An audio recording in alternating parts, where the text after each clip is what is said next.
Well, you look outside and it's pretty blue out there. Lots of blue skies. But what's this stuff popping up in the south? Some cloud cover. All right. So are we expecting some showers and thunderstorms? Locally for the Permian Basin, not so much. For our high elevations and our mountainous western counties, yes. Why is that? Great question. I have a lot of dry air out to the west. Okay, so naturally that doesn't help the showers and thunderstorms. That makes it harder for them to form. So most of the storms should likely be where the dew points are in the 50s and 60s. Yes, but there's a dry line, so it separates the wet air and the dry air. So it tends to be where a lot of those showers and storms pop up. Aha! Yep, here's that line, kind of extending from Van Horn to Fort Davis and Alpine, even just to the east of Big Bend National Park in northern Mexico.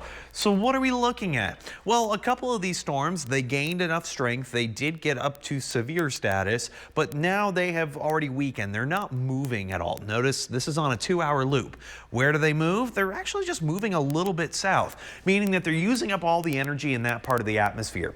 Now, even though they're not severe right now, we still have flash flood warnings because, well, they're not moving, so it just keeps flooding the same area over and over again. We're watching for the chance that some of this stuff could try to move out to the east. Doesn't look to be the case, but we do have that level 1 risk, so we'll be watching it, of course, throughout the evening. By tonight, a little warm. Low 70s for the most part, some places in the upper 60s. That's because I have a lot of cloud cover and a lot of that high humidity still kind of hanging around. Especially for tomorrow. Southeast wind sustained 15 miles an hour, not bad.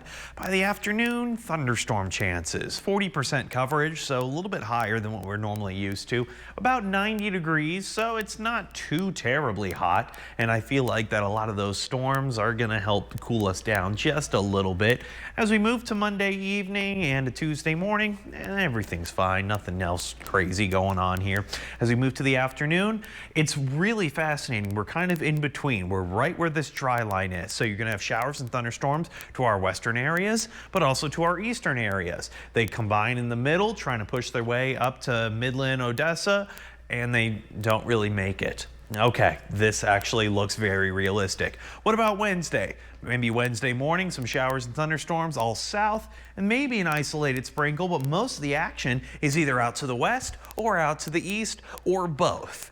And the severe risks are very low. Most of them are staying up into New Mexico and the Texas Panhandle for tomorrow. And Wednesday, as of right now, no severe risk, but we all know that this can keep changing. Just expect better rain coverage for Wednesday, Thursday, Friday, and that's why I have lower temperatures to go along with it. So, hey, I'll take the rain and the cool temperatures. Crystal? Jordan, things still ahead. Uphill